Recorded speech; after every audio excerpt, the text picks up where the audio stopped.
खास मुलाकात और खास मुलाकात में आज वरिष्ठ पत्रकार संपादक जेपी सिंह के साथ मैं रतन लाल। दोस्तों, काम की बात में आपका स्वागत है और पेश है अंबेडकर नाम। आज एक महत्वपूर्ण मुद्दे पर चर्चा करने वाला विषय है। वेश्यावृत्ति भी एक पेशा है, सम्मान से जीने का उन्हें भी अधिकार है। पुलिस बेवजह परेशान न करे। सुप्रीम कोर्ट का एक बेहद अहम महत्वपूर्ण फैसला कुछ दिनों पहले आया। जेपी सिंह साहब ने एक बड़ा महत्वपूर्ण लेख लिखा है सुप्रीम कोर्ट के फैसले का विश्लेषण करते हुए। इस एपिसोड में वो जानेंगे और ये जानना आपके लिए भी जरूरी है कि संवेदनशीलता कितनी जरूरी है। अंबेडकर नामा में कई वीडियोस हमने बनाए हैं आपको और दिखाए हैं कि डॉक्टर अंबेडकर कमाटीपुरा के सेक्स वर्कर्स के बीच भी जाकर भाषण देते थे और बार बार उन्होंने ये बात हाईलाइट किया था कि रोटी से ज्यादा महत्व जो है स्वाभिमान का है, आत्मसम्मान का है। कहीं ना कहीं जो लाइन थी, जो विचार थे, उस विचार पर एक तरह से मुहर लग गई। जेपी सिंह साहब से समझने की कोशिश करेंगे कि लड़ाई बहुत ही लंबी थी और लगातार ये लड़ाई लड़ी गई समाज में भी और तमाम फोरम पे। जो सुप्रीम कोर्ट का फैसला है उसके क्या मायने हैं और उसके क्या दूरगामी परिणाम होंगे। बहरहाल ये बहुत स्वागत योग्य फैसला है। शुक्रिया सर, अंबेडकर नामा में स्वागत है। जी नमस्कार। नमस्कार सर, कैसे हैं? ठीक है सर। क्या है इस फैसले में? आपने बड़ा महत्वपूर्ण लेख लिखा है, मैंने पढ़ा इसको। देखिए सर, सुप्रीम कोर्ट में ये मामला वर्ष 2011 से चल रहा है जी और बीच बीच में होते होते अभी justice Nageswara Rao, justice B R. Gavai और जस्टिस ए.एम. बोपन्ना की पीठ ने सेक्स वर्करों के अधिकारों को सुरक्षित करने की दिशा में छह दिशा निर्देश जारी किए हैं और यहां तक कहा है कि जब तक केंद्र सरकार इस पर कानून नहीं बना देती तब तक ये दिशा निर्देश आर्टिकल 142 के तहत जारी रहेंगे पूरे देश भर में। जी होता सर क्या है, आप अगर किसी शहर की, पुराने शहर की संरचना देखिए तो आपको ये जो रेड लाइट एरिया तथा कथित कहा जाता है, ये शहर के बीचों बीच में मिलता है। प्रयागराज हो, वाराणसी हो, कानपुर हो। अब वो दूसरी बात है कि वहां कालांतर में कहीं उनको हटा के बीच से एकांत में बाहर भेजा जाता हो और फिर 10-20 साल में वहां नया शहर विकसित हो जाता हो। आप कहीं भी देखेंगे पूरी दुनिया में कि जो रेड लाइट एरिया है वो अगर पुराना शहर है तो उसको बीचे बीच स्थित है।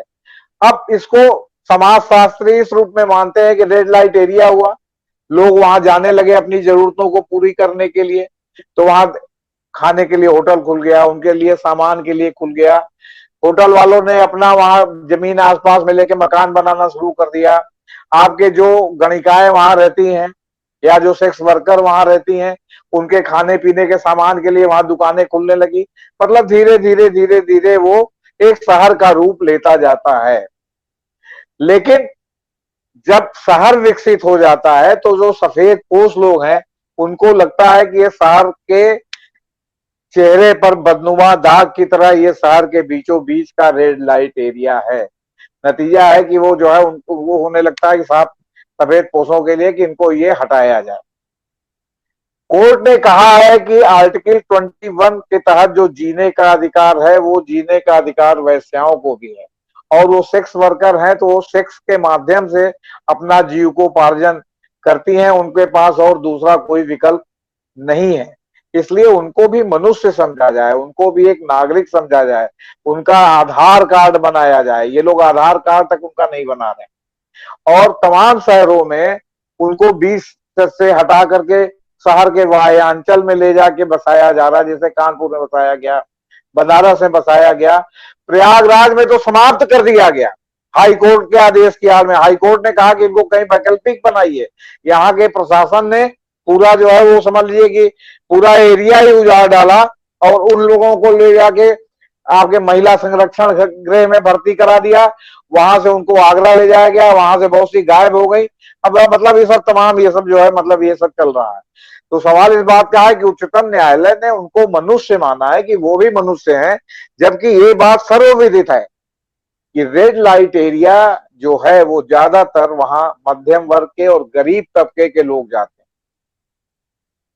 वहां बहुत अमीर लोग नहीं जाते, क्योंकि अमीर लोगों को तो इस एरिया में खड़े होने में भी जो है शर्म लगती है कि कहीं कोई देख न ले कि हम रेड लाइट एरिया में घूम रहे हैं। अमीर लोगों के लिए तो कार गर्ल नाम की एक नई प्रथा शुरू हो गई है, जो कहीं भी होटल में उपलब्ध है। माने 5 स्टार होटलों तक में कार गर्ल उपलब्ध है, ऐसा कहा जाता है। और इसका भी एक अलग रैकेट है, इसमें जब तमाम संभ्रांत घरों के लोग शामिल हैं, आपके हॉस्टल्स की लड़कियां शामिल हैं। अब मान लीजिए कि दिल्ली की लड़की है, वो प्रयागराज आई, या प्रयागराज की लड़की दिल्ली गई, 3 लड़कियां 4 लड़कियां गई, वो होटल में जाकर के रुक गई और रुकने के बाद उन्होंने कहा कि हम इंटरव्यू देने आए हैं। और उनके ग्राहक भी जाके जो है चले गए, उनका एजेंट भी चला गया।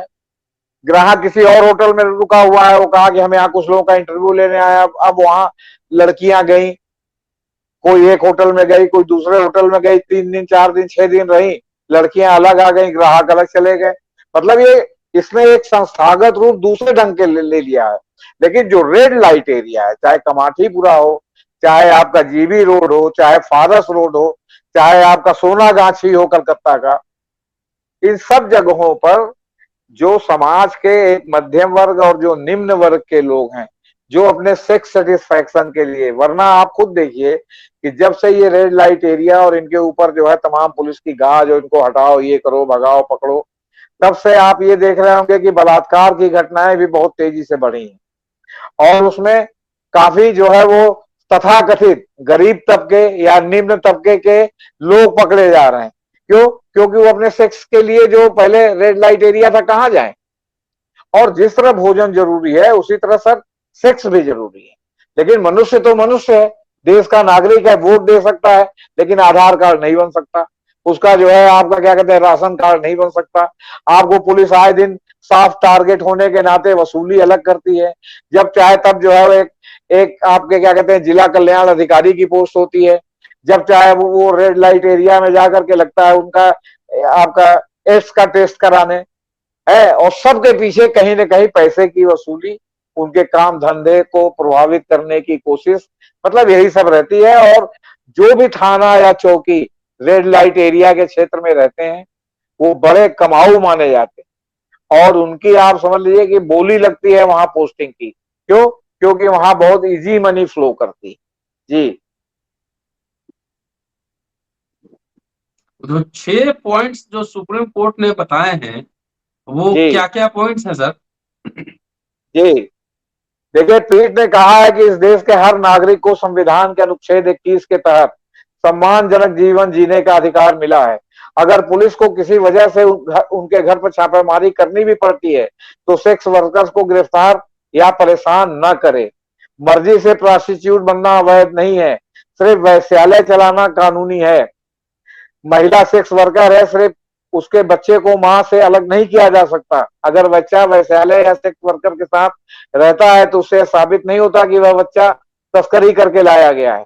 पीठ ने यह भी कहा कि अगर सेक्स वर्कर के साथ कोई अपराध होता है, तो तुरंत उसे मदद उपलब्ध कराई जानी चाहिए। उसके साथ यौन उत्पीड़न होता है, देखिए इस पर एक पिक्चर भी बनी थी, पिंक, जिसमें जो है वो क्या कहते हैं, बचाव पक्ष को वकील ने कहा नो मीन्स नो।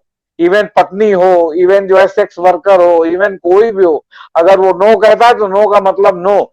आपको ये अधिकार नहीं मिल जाता कि उसके नो को आप जो है अपने माइट से, अपने ताकत से, अपने जो है रसूख से, अपनी गुंडाई से या इसमें बदल दें।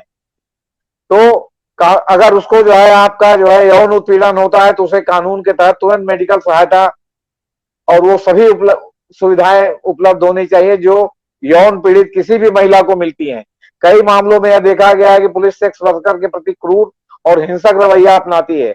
ऐसे में पुलिस और एजेंसियों को भी सेक्स वर्कर के अधिकारों के प्रति संवेदनशील होना चाहिए। पुलिस को प्रोस्टिट्यूट के साथ सम्मान के साथ व्यवहार करना चाहिए।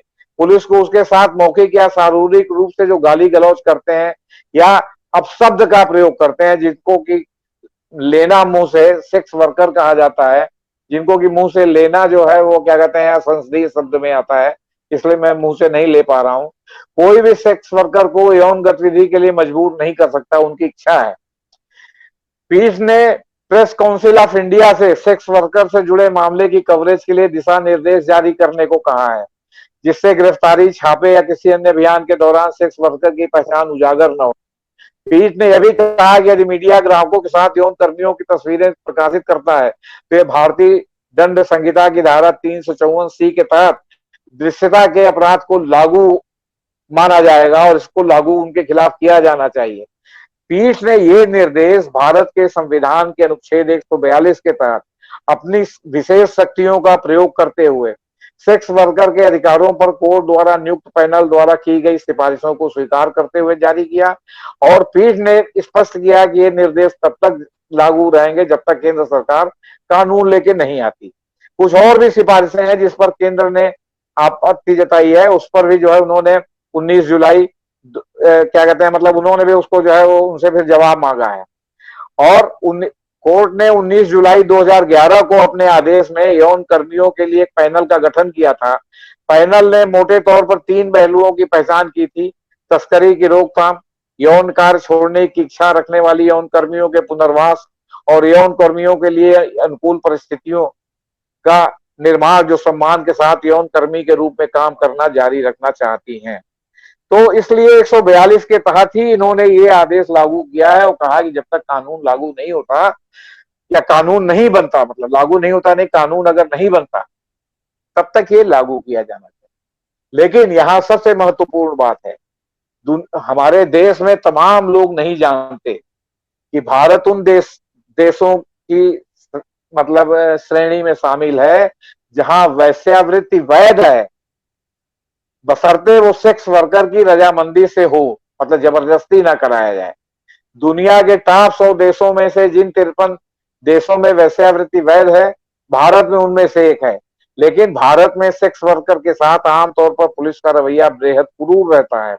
और भारत में सफेदपोश लोग जो भले बंद कमरों में होटल के जो है सेक्स वर्कर को जो है वो क्या कहते हैं काल गर्ल के रूप में बुला के आनंद लेते हो, वो जो है क्या कहते हैं ओपनली जो है वो सेक्स वर्कर के खिलाफ विष दमन करते नजर आते। जी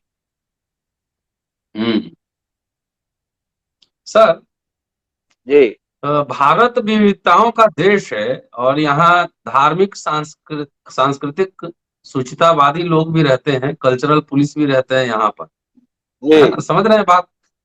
जी और भावना आहत हो सकती है। सुप्रीम कोर्ट के इस फैसले से किसी की भावना आहत हुई कि नहीं?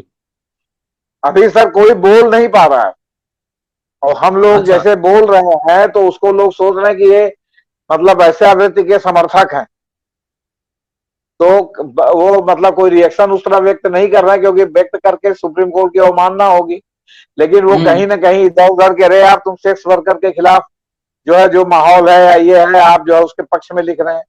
जैसे कि मैंने लिखा कि सुप्रीम कोर्ट का जो ये निर्देश है तो इसमें जो प्रयागराज में जिन लोगों ने ये बंद करा दिया, इसको पूरा उन्मूलन कर दिया, उनको एकदम नेस्तनाबूद कर दिया, कहाँ है वो? सुप्रीम कोर्ट के फैसले को देखते हुए तो ये जो है उसको पुनर्वास फिर से किया जाना चाहिए। हाई कोर्ट के जज साहब कहाँ है जिन्होंने कहा कि यहाँ से जो है हटाया जाए और कहीं और ले जाया जाए, और कहीं और ले जाने के बजाय इन्होंने खत्म कर दिया और उन्होंने ये नहीं सुनिश्चित किया कि कहीं और ले जाया गया कि नहीं। उनको नारी निकेतन में भेज दिया गया, महिला सुधार गृह में भेज दिया गया, प्रयागराज से आगरा ट्रांसफर कर दिया गया, कई ने जो है फर्जी टाइप से जमानत करा के गायब हो गई है। जी हाई बोलिए। कोर्ट के कौन जज थे जो ये निर्णय दिया था जिन्होंने? अब अब ये जाने दीजिए, अब किसी का नाम लेना अच्छा। उचित नहीं है। अच्छा, जी सफेद अब कोट ये लोगों की दुनिया हाँ है जिसमें हाँ हाँ सफेद लोगों की वेश्यावृत्ति जी वेश्यावृत्ति बदनुमा दाग है। का आनंद लेने वेश्यावृत्ति का आनंद लेने चुपके से जाते होंगे, छुपकर, लेकिन उनके ह्यूमन राइट्स पे बोलने के लिए कतराते होंगे। यही है ना बात? जी नहीं, इसके बाद एक और भी बात है। जी। आप जो है आप इतिहास के प्रोफेसर हैं, आप जानते होंगे प्रोफेसर पीवी काले साहब हिंदू धर्मशास्त्र के अथॉरिटी माने जाते हैं। उन्होंने जो हिस्ट्री हिंदू ऑफ धर्मशास्त्र। धर्मशास्त्र, हाँ, तो उसको हिंदी में कहते हैं हिंदू धर्मशास्त्र का इतिहास। 5 वॉल्यूम में यहाँ जी जी उत्तर जी। प्रदेश हिंदू संस्थान से छपा है। काणे साहब की किताब को अगर आप पढ़ें तो पता चलेगा कि वैदिक काल से वैश्यावृत्ति हम्म हमारे समाज में चली आ, और कभी भी इसे हम्म किसी ने हटाने की कोशिश नहीं की। बल्कि पहले कहा हम्म जाता था कि साहब ये जो बड़े घर के लड़के हैं उनको तमीज सीखने के लिए, उसको जो है व्यवहार सीखने के लिए कि महिलाओं से कैसे हाँ बात किया जाता है, उनको उनको कोठे पर भेजा जाता था। खैर वहां देह गाथा नहीं होती थी, मान लीजिए नाच गाना ही हुआ, लेकिन इतने भली महफिल में जहां 100, 50, 25, 30 लोग बैठे हो, 15 लोग बैठे हो, वहां एक महिला अकेले नाच रही हो, गा रही हो, आपका जो है बातचीत से मन बहला रही हो, फिर भी आपको अपने ऊपर नियंत्रण है कि आप उसकी उंगली तक नहीं छू रहे हैं। ये हम्म जो चवन्नी छाप मामला जो अब आ गया है ना, ये तब मामला नहीं था, आपसे बता रहे। हम ही लोग का हम्म। परिवार फ्यूडल परिवार था, और हम लोग के परिवार में शादी ब्याह में गणिकाएं जाती थी, और आपके पूरी जी महफिल जो है देखा दो हमने। दो सौ 500, हाँ 500 आदमी की लगी रहती थी, और उसमें वो अकेले नाचती थी, 2-3 तो साजिंदे रहते थे। और आप समझिए कि हम कोई लोग उनके साथ जरा, हाँ जी, जरा सा भी बदतमीजी नहीं करता था। हम लोगों तो ने भी सवाल देखा इस, है बचपन में। जी जी जी, तो अब सवाल इस बात का है कि आप उसको पूरी तरह निस्सनाबूद कर देंगे। आप पूरे समाज में जिस तरह भोजन है उसी तरह सेक्स है, तो आप अगर उसके लिए व्यवस्था नहीं करेंगे तो समाज में विद्रूप पैदा होगा कि नहीं होगा। कितने लोग हैं जो होटल में जा सकते हैं, वहां आपको सेक्स वर्कर को अपने पास बुला सकते हैं, और उसमें भी जो तमाम सस्ते टाइप के होटल हैं, वहां भी पुलिस समय समय पर रेड करके पैसा वसूली के लिए जो है मतलब प्रताड़ित करती है। पता चला कि वहां से लड़कियों को अलग ले आई, जो लोग पकड़े गए उनको अलग ले आई, जिनसे पैसा वसूल हुआ बड़ी अच्छी बात है, नहीं वसूल हुआ तो उनका चालान कर दिया, और नहीं तो पत्रकारों को बुला के फोटो भी खिंचवाने लगती है। तो तो लोग सुचिता सोचते वादी हैं कि लोग अबे इस पर हाँ टिप्पणी जी, नहीं दे रहे। ना सुचिता कोई नहीं, वादी एकदम सन्नाटा है, गजब सन्नाटा है आपका। वो सभी खेमों में, हाँ सभी मतलब धार्मिक में सभी नहीं। को, देख धार्मिक खेमे ही नहीं, सामाजिक खेमों में भी जो है कोई आगे बढ़ के नहीं कह सामाजिक रहा कि धार्मिक सब। हाँ हाँ सब। धार्मिक तो खैर कुछ कह ही नहीं रहे, उनसे हम्म बड़ा तो बनावटी कोई होगा ही नहीं। पहले किसी भी हम्म आश्रम में महिलाओं का प्रवेश वर्जित था। आज की डेट में आप हरिद्वार चले जाइए या कहीं चले जाइए, कोई भी आश्रम आपको शायद अपवाद स्वरूप मिलेगा जहां महिला साध्वियां ना हो। पहले जो हम्म। है वो आपके गेरुआ साध्वियों के जो है मतलब का जो है वो परंपरा बड़े बड़े मठों में नहीं थी। अब सब जगह जो है वो गेरुआ साध्वी की परंपरा हो गई, जैसे जैनों के यहाँ है, क्रिश्चियनों के यहाँ है, उस तरह से आपसे बता। क्योंकि माना जाता था कि अगर महिलाएं आ जाएंगी तो आपका ब्रह्मचर्य जो है वो भंग हो जाएगा। लेकिन अभी इस समय तो कोई आश्रम ही ऐसा नहीं है। आश्रमों का स्टेटस सिंबल हो गया है 10-20 तो बहुत खूबसूरत साध्वियों को रखने का। ठीक है। प्रयागराज के कुंभ में तो एक बाबा ऐसे आते हैं जो कोई कम से कम 50 साध्वियों से मतलब आप समझ लीजिए कि घिरे रहते हैं। कितने लोग तो साध्वियों को देखने के लिए जाते हैं। मैं क्षमा चाहता हूं, मैं किसी का अपमान नहीं कर रहा हूं, लेकिन जो हकीकत है चलिए, वो हकीकत है। कहते होंगे कि जी, सब सब प्रभु की कृपा है, यही कहते होंगे। और क्या कहेंगे सर। आप ये अच्छा। बताइए, जिस जिस देश में सुप्रीम कोर्ट ने लेस्बियन और गे होमोसेक्सुअलिटी को जायज ठहरा दिया है कि अगर आपकी इच्छा से हो रहा है तो जायज है, आप पब्लिकली नहीं कर रहे हैं, प्राइवेटली कर रहे हैं तो जायज है।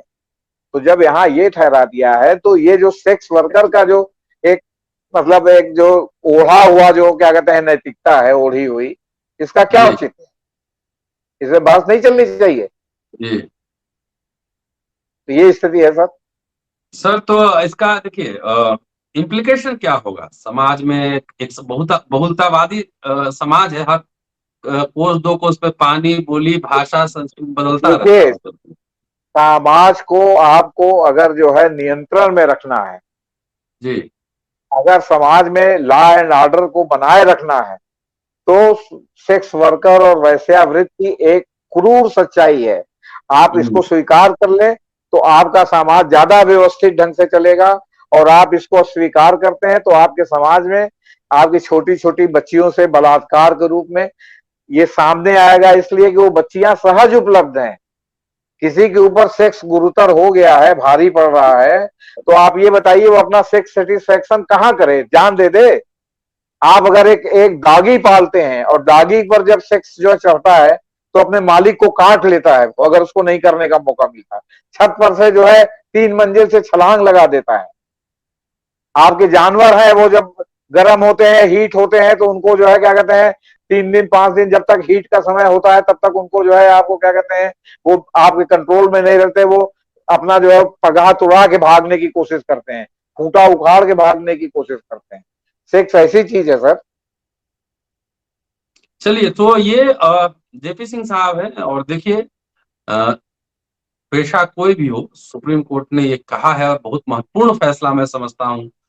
सेक्स वर्कर के भी मानवीय अधिकार हैं और उनके मानवीय अधिकार की रक्षा होनी चाहिए, उनकी इज्जत होनी चाहिए, और महत्वपूर्ण फैसला मैं इसे ऐतिहासिक मानता हूं। शुक्रिया सर। और दोस्तों, जेपी सिंह साहब ने पूरा वीडियो देखते शेयर सब्सक्राइब करते जाइएगा। अगला एपिसोड इनसे बात करूंगा बहुत ही चर्चित केस, मुंबई, समीर वानखेड़े और शाहरुख खान के बेटे आर्यन खान।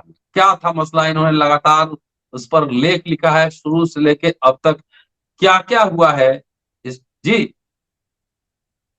सर समीर वानखेड़े दलितों के अधिकार के लिए बहुत महत्वपूर्ण है।